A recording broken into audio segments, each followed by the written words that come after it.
Yesu ashimwe bakozi b'Imana, ndabashuje mu izina rya Yesu Kristo. Shimiye Yesu uduhaye umwanya, ndashimira nawe wakanze subscribe. Kadusoma ijambo ry'Imana mu izina rya Yesu n'isengesho. Turasoma igitabo cy'imigani igice cya 15 umurongo wa 28. Haranditse ngo umutima w'umukiranutsi utekereza icyo ari busubize, ariko akanwa k'umunyabyaha gasesagura ibigambo. Imana itugirire neza. Haleluya. Bibiliya ni kutubwira ngo umutima w'umukiranutsi utekereza icyo uri busubize. Haleluya. Umutima w'umukiranutsi, akanwa k'umukiranutsi, Bibiliya iravuga ngo kararema. Haleluya. Bibiliya itubwira kuko mu migani ururimi ariko rwica ari narwo rukiza. None hano Bibiliya iratubwiye ngo akanwa k'umukiranutsi, umutima w'umukiranutsi, haleluya, utekereza icyo ari busubize. Iyo bamubajije ntabwo yihutira gusubiza, iyo bamubajije ntabwo ahutiraho. Yumve ngo numvise bavuga, arabanza agatekereza icyo agiye gusubiza, kuko ari umutima w'umukiranutsi. Haleluya. Iyo umuntu ari umukiranutsi ku Mana ntabwo yihutira kuvuga ngo bamvuze, ahubwo atekereza kuvuga ngo mbese uwamvugaga yashakaga kuvuga iki. Iyo usomye Bibiliya ugasoma urwandiko rwa Yakobo igice cya 1 umurongo wa 19, aravuga ngo nuko rero bene data bakundwa, umuntu wese yihutire kumva ariko atinde gusubiza, atinde kuvuga kandi atinde kurakara, kuko uburakari bw'abantu budasoza gukiranuka kw'Imana. Haleluya. Wihutire kumva ariko ujye utinda gusubiza. Ubu hari imvugo wavuze yafunze imigisha yawe. Yusomye urwandiko mu kandika Paulo yandikira niba ari Abakolosayi niba ari Abakorino, hari ahantu yanditse ngo kuki uvuga biba nawe ukibuka, uvuga abasambanyi nawe uri umusambanyi. Haleluya. Yesu hari igihe ajya gusubiza ibyifuzo ufite, umubabaro ufite, ariko agasanga nawe ubwawe ntabwo woroshye. Ubwira abandi ngo gusambana n'icyaha ariko ugasambanisha ururimi. Ubwira abandi ngo kwiba n'icyaha ariko ukibisha SMS. Kuki ubwira abandi kureka ariko weho ntureke? Hano Yakobo yavuze ngo nuko rero bene data bakundwa, umuntu wese yihutire kumva ariko atinde gusubiza. Haleluya. Ntukihutire gusubiza, gusubiza ibyo ubonye, usubize n'ibyo utabashijwe. Haleluya. Ngo kuko uburakari bw'abantu budasohoza gukiranuka. Hari uburakari ufite wowe utazi. Hari igihe uvuka muri karande, iyo karande ikaba ari inyamujinya, igahora igutera kurakara, igahora igutera umunabi, ugukiranuka kukazaba kure yawe. Ntabwo Imana ikorana n'umuntu wa kamere. Bibiliya iravuga ngo umuntu wa kamere kuko umuntu w'inyuma arushaho gusaza, ariko umuntu w'imbere akarushaho gukomera. Haleluya. Iyo uri umukiranutsi ku Mana, Imana yihutira kuzana ibisubizo. Ariko iyo uri umunyabyaha, Bibiliya yarambwiye ngo Imana ihakanira umunyabyaha ibyo ararikira.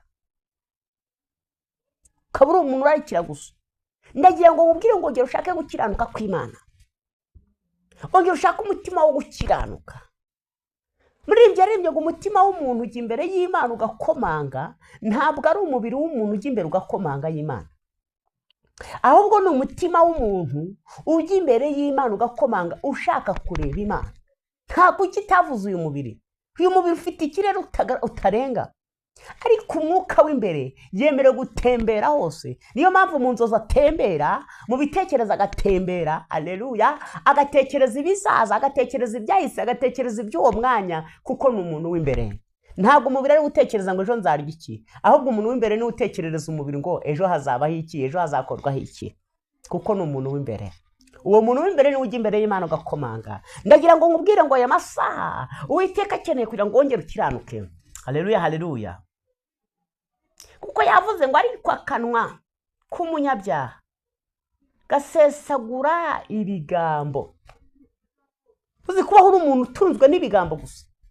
Mu rusengero uravuga, hanze urusengero uravuga, mu masengesho uravuga, mu kazi uravuga, kuri telefone uravuga, intekerezo zawe ziravuga. Ariko se koko mu by'ukuri Imana igufata ite? Nta kindi cyagutunga, nta kindi cyaba mu buzima bwawe. Akanwa kawe ni uguhora k'abanyabyaha gusa. Uzi ko ubu hari abantu Imana yabuze icyiciro ishiramo. Uzi ko hari umuntu muhura ukibaza ni muzima, ni umusazi, ni iki? Ukabura icyerekezo ugira ute umushyiramo. Ubu hari abantu databura ashyira mu cyiciro. Kambara imyenda yo kwera, saa yambaye ngo ayikwize. Saa yambaye imyenda y'ubushwambagara ngo nabwo ayikwize. Mbega akabura icyerekezo, akabura icyiciro abarizwamo. Ariko ndagira ngo nkubwire ngo ariko akanwa k'umunyabyaha gasesagura ibigambo. Uwiteka ashaka kugira ngo ibyo usesagura bibe by'ukuri. Haleluya. Muri Migani 3:88 yaravuze ngo jya wumvira umwuka ugwiza urukundo nta soni uzagira. Reka gusesagura bitagira umumaro. Iyo umuntu asesagura, gusesagura ni nko kuraha cyangwa ni nko gutatanya. Gusesagura ni ukuba ufite nk'amafaranga ukayakoresha ibidakwiriye. Wari ufite 10,000 ukajya ubigura n'ibintu bidakwiriye kugira ngo bishire. Uko ni ugusesagura. Yego rero Bibiliya hano iri kutubwira ngo ariko akanwa k'umunyabyaha gasesagura amagambo. Avuga amagambo aho bikwiriye n'aho bidakwiriye. Avuga mu gihe gikwiriye no mu gihe kidakwiriye. Igihe cyose abari mu magambo. Muntu w'Imana, Bibiliya yatubwiye ngo umukiranutsi, haleluya, haleluya, umutima w'umukiranutsi utekereza icyo ari busubize. Ndagira ngo nkubwire ngo utekereze, ese muri iyi minsi subizane. Iyo umuntu ambajije musubizane. Iyo ndi gihe nyine subizane. Mu mikorere yanjye subizane. Haleluya. Hari abantu dukwiriye kubwirisha umutima w'ubugwaneza. Kibaza ngo mbese uwo mutima w'ubugwaneza uracyahari? Bagahagarati igice cya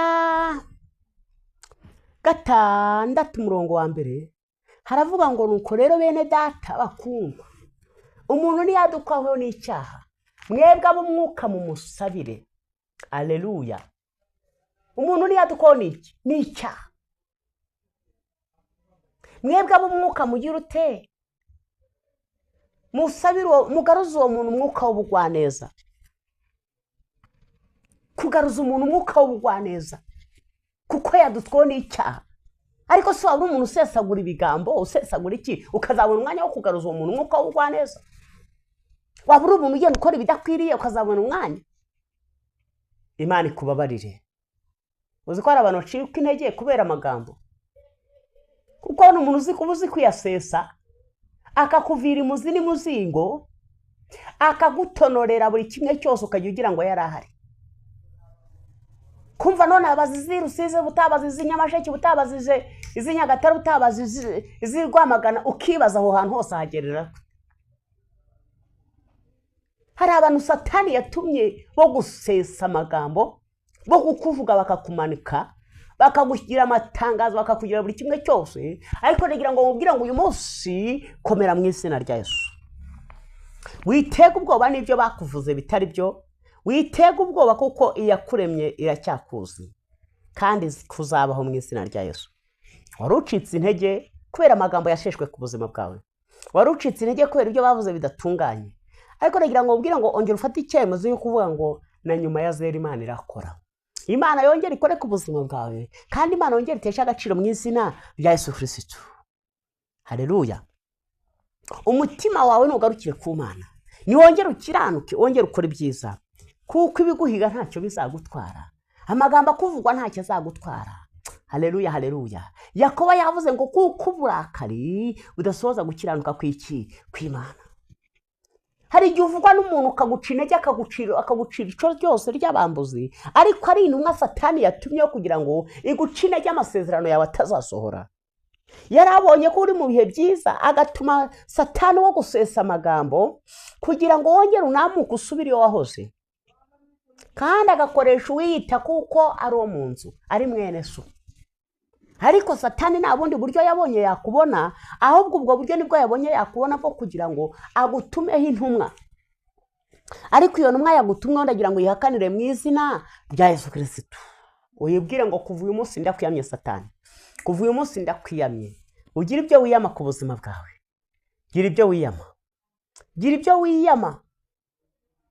ibyo basheshe byose utangira uvuye ngo ibyo basheshe byose mitesheje agaciro. amagambo basheshe atagira umumaro, amagambo basheshe atagira umugisha, amagambo basheshe ntacyo yamariye, nta kintu yatunganiye, nta kintu yahinduye ku buzima, nta kintu yahinduye ku mikorere, nta kintu yahinduye ku bitekerezo. uvuge ngo nesheje agaciro ibyo bashesheje ku buzima bwanjye mu izina rya Yesu Kristo. Kanga usengera Imana, kanga usengera Imana, wongere wakire ubuntu bwa Yesu, wongere wakire imbabazi za Yesu. icyo akeneye ni umutima w'umukiranutsi. ongera wakire Yesu, umubwire ngo Mana nanjye mu mutima w'ubukiranutsi, kuva uyu munsi nongere nakire ubuntu bwiza, nakire imbabazi nari naratakaje. kuko data Pawulo yavuze mu Bagalatiya, yavuze ngo bene data umuntu niyadukoho n'icyaha, mwebwe ab'umwuka uwo muntu mumugaruze umwuka w'ubugwaneza. Aleluya. nk'uko ubugwaneza waragiye, aho umwuka w'ubugwaneza waruri wasize ibintu by'ibigambo, washyize ibintu by'ibihuha, washyize ibintu byo guteranya, washyize ibintu byo kuba akazitereyemo, washyize ibintu byo kugira ngo ujye uhora uhirika ugusha. ariko kuki ugusha utegura? kuki uhora ugusha? kuki ntabyo wegura? kuva uyu munsi egura mu izina rya Yesu. ijambo ririho rije ribwira, reka dusenga Imana. Mana data wa twese, Mana yo mu ijuru, ndagushimira ko ijambo ryawe ari inkomezi, kandi ijambo ryawe ni umutsima utera imbaraga. abagufite no ku munsi mukuru bazakomera. ndagushimira neza n'imbabazi wagize kubw'urukundo rwawe. garura umutima w'urukundo ku buzima bwacu, garura umutima w'urukundo ku buzima bwacu. data wa twese, uduhe kuba abakiranutsi ku buzima, uduhe kuba abakiranutsi mu mitekerereze, uduhe kuba abakiranutsi mu byo tugerageza gukora, mu izina rya Yesu Kristo. tesha agaciro umuntu wese, abone imigenzereze yawe, abone imbabazi zawe, abone kunesha no gutegeka. ibyari bimugose, ibyo yari yarahuye nabyo bimusesa, byasesaga ubuzima, byasesaga ubugingo, byasesaga ibitekerezo, byasesaga kwizera, byasesaga urukundo, byasesaga kudaca bugufi, ibintu byose bikaba bihagaze, bitesheje agaciro. tubikubise hasi mu izina rya Yesu.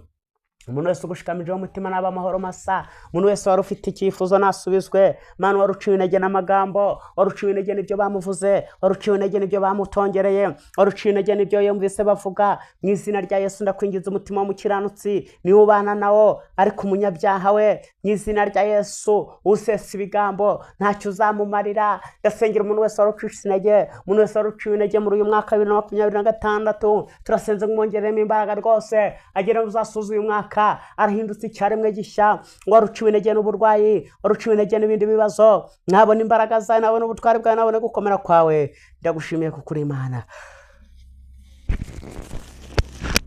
ushimiye kuko uri umutabazi, uri umurengezi, uri umuvugizi.